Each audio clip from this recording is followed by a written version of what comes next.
chapter. Yeah, I was just about to come find you. Let's see what it says.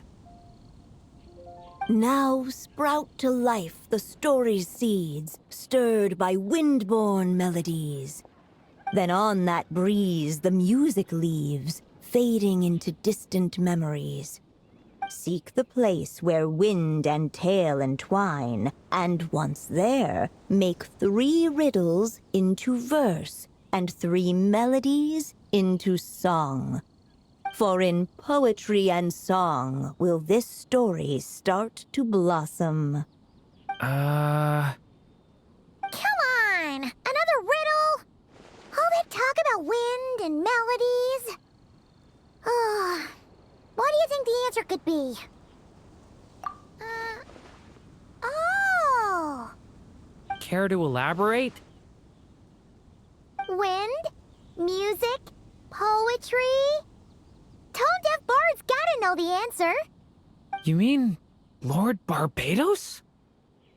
Albedo introduced us when I first arrived in Mondstadt. I mean, someone like me was bound to catch his eye sooner or later.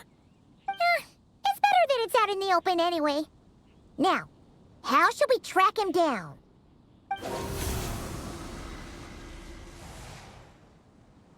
I'm pretty sure he's already caught wind of what's going on here.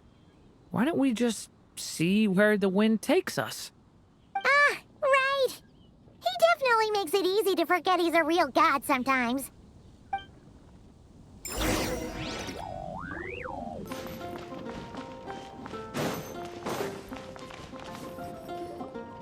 Traveler, Paimon! What a sight for sore eyes!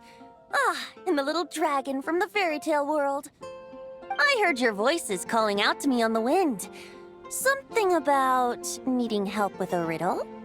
Sorry to disturb you, Lord Barbedos. Disturb me? Not at all! To tell you the truth, I'm just as curious about this riddle as you are. Let me take a look.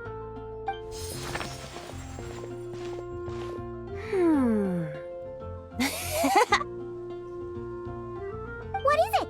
Did you figure out the answer? 3 riddles and 3 melodies. That sure takes me back. The answer you seek lies hidden in memory. Looks like running to Tone-Deaf Bard was the right call after all. Long ago, those mages came to Mondstadt, seeking to test their strength against mine. But I replied, let us make music, not war, and resolve our conflicts through song. So I strummed my lyre and sang them this verse. O wind, welcome now, my guests. Pass through verdant leaves unseen, where shape your formless self may take, and offer up a graceful scene, a fleeting gift for welcome's sake. Leap at the edge of a sea of clouds, where land meets sky and sky meets ground. There frighten off the noisy crowds and bring my guests a calm profound. Fly beneath the stars up high, where mortal noise is swept aside, that my dear guests with starry eyes may share the dreams they hold inside. Now go to where I vowed to keep a quiet spot for them to sleep.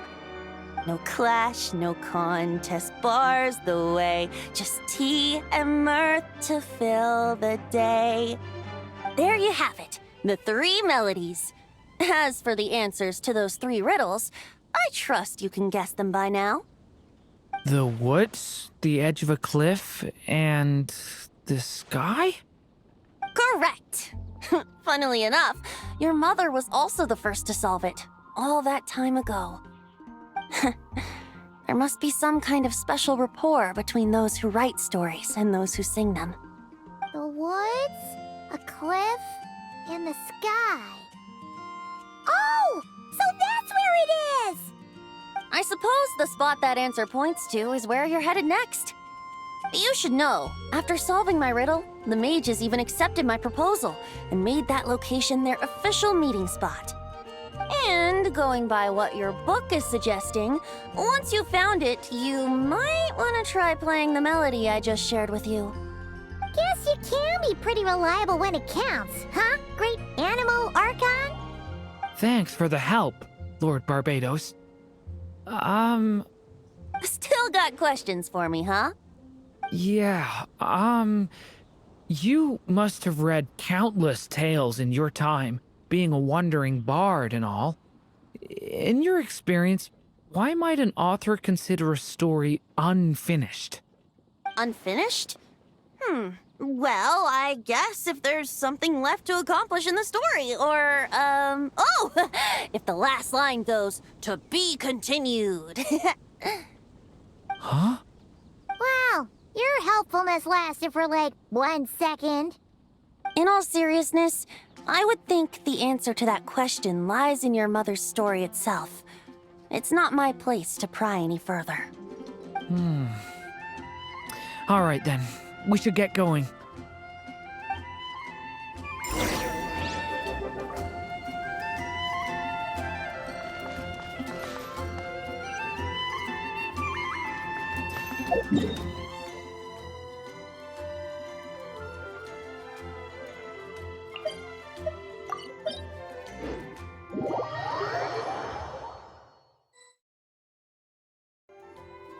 Okay, we're here! Now, we just need to play the 3 melodies, and we should be able to gather the memories for the next chapter, right? A musical performance? Huh. Out of all the things Miss Lisa has taught me, that's the one I'm worst at.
Even a war that shook the world could not halt the witches' gatherings.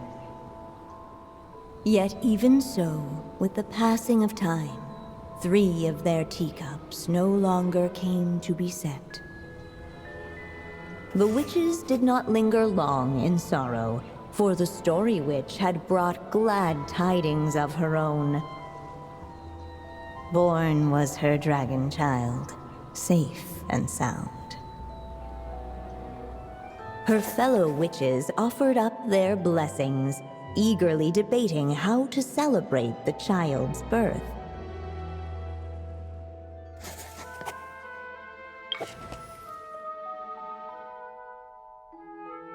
In the end, they settled on the sweetest candy they could find, After all, what could be sweeter than the arrival of new life? And so, the witches' gathering turned into a birthday celebration.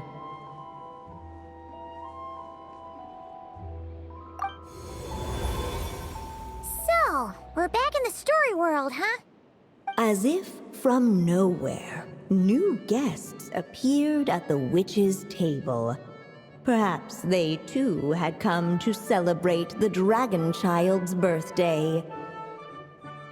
Yet while everyone else was busy thinking about what kind of gift to offer, these three seemed to have come empty-handed. Hardly the recipe for a warm welcome to a birthday party, now is it? A gift? Hey, what's this all about? We only just found out this was a party. While the guests voiced their complaints and grievances, perhaps they should have been wondering what kind of gift to give instead. So, we need to bring a gift to advance the story? Oh, but where are we supposed to get something like that? Perhaps it would be a good idea to have a look around. Why didn't you just say so?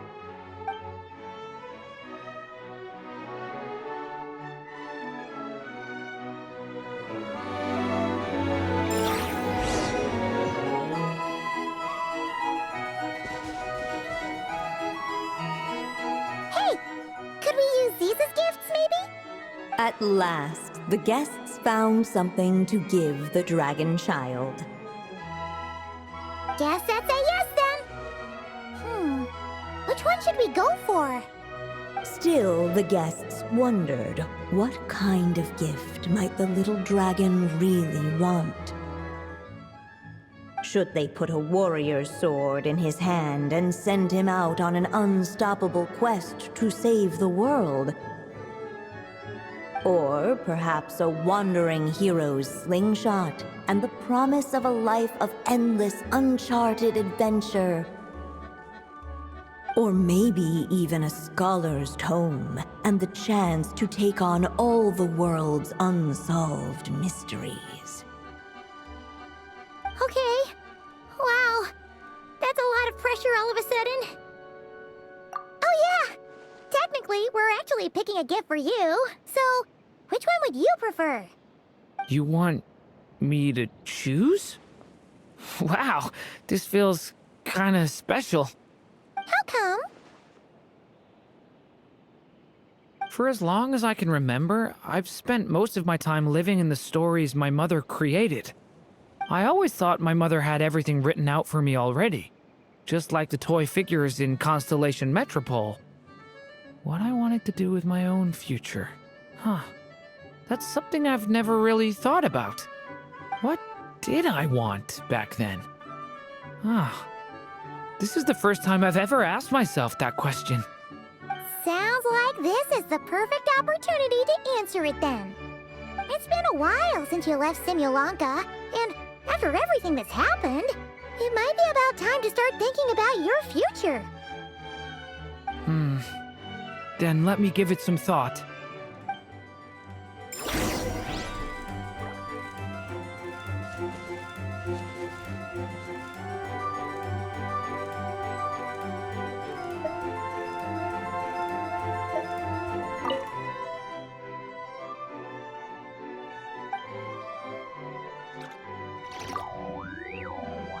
In the end, the guests settled on the warrior's sword.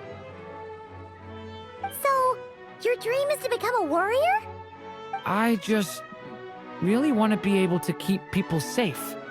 If my time in Nodcry taught me anything, it's that a lot of problems in this world can only be settled by strength of arms. As long as I can help people, that's enough for me. Really? But I don't think it's enough.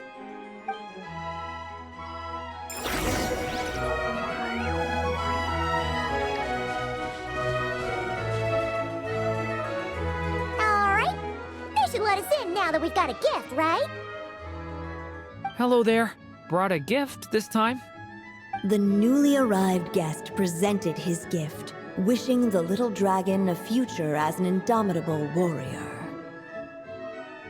Accepting the guest's blessing, the Story Witch invited him and his friends to take their place around the table. Finally, she could introduce them all to her dragon child, telling all in attendance about the moment of his hatching, and of course, the name he'd been given. It was then that the Seer Witch, diviner of the stars, withdrew her gaze from the heavens and turned a sorrowful glance upon the little dragon. You gave him the same name as that evil dragon? That's right. But the life I intend for him shall be very different. What folly to love so blindly. For as you must know, a name is the mirror of destiny itself. He who bears an evil dragon's name must also inherit the fate of its previous owner. His fate has been foretold. Then I'll rewrite it. The witches at the table fell silent, for they knew the Seer Witch's words had never once proven wrong. Yet, just as clearly, they recognized the Story Witch's resolve, for there is scarce a force in this world more fearsome than a mother's love. At last, the Merry Witch stepped forward, dispelling the uneasy silence. So be it. Then we'll all lend a hand. Together, we shall rewrite this child's fate. You mean to defy one of the fundamental rules of this world? I refuse to be shackled by such rules. Besides, this is a witches' gathering, is it not? What could be more fitting a subject for this occasion than to defy them? Oh? Sounds like an interesting experiment. I suppose, were we to succeed in this endeavor, we might bring a touch of wonder to this otherwise dreary sky of stars. The Merry Witch finally talked them all round, just like she had done many times before. Warm and strong as the sun she was, so much so, in fact, that those who her light shined down upon had no choice but to bask in it. And so the witches readied their gifts, 3 marvels of the cosmos. For this child, I shall decipher the ravings of the heavens and lay bare before him the trickery of fate. For this child, I shall leave a formula powerful enough to unravel the very origins of this world, that he may seek another solution for the conundrum of his life. For this child, I shall call upon wondrous magic to make possible his impossible wish. All the Story Witch had was the pen in her hand, yet with the love that flowed from it, she resolved to bring forth a marvel of her own. For this child, I shall leave behind the last story I will ever write, and with it, a path to an ending yet untold. With the witch's blessings given and received, the little dragon's fate at last began to turn. In the midst of the dragon child's birthday celebration, the Seer Witch proclaimed her prophecy. The child had been given the evil dragon's name, and with it, the burden of its fate. But hearing this, the Story Witch vowed to rewrite it all, for such was her love and resolve. And so the other witches offered their gifts in turn, marvels as rare as any in the cosmos. Together, they sought to test one of the fundamental laws of this world, in part to support a mother's love, and in part to sate their own curiosity. Oh, and I almost forgot. Our new guests came bearing blessings of their own. Who knows? Perhaps this extra bit of courage might be all the little dragon needs to change his fate.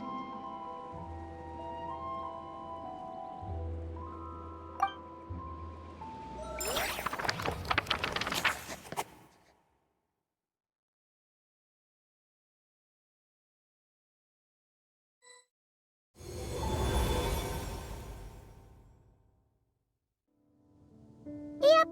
Looks like we've completed this chapter, too. Those witches in the story were the mages of the Hexen Circle, right? They sure seem to care a lot about you, Durin. But, Paimon kinda had trouble following their conversation. Just a bunch of mystery, as usual. The evil dragon's fate. Oh, is that what you're worried about? But didn't we already take care of that?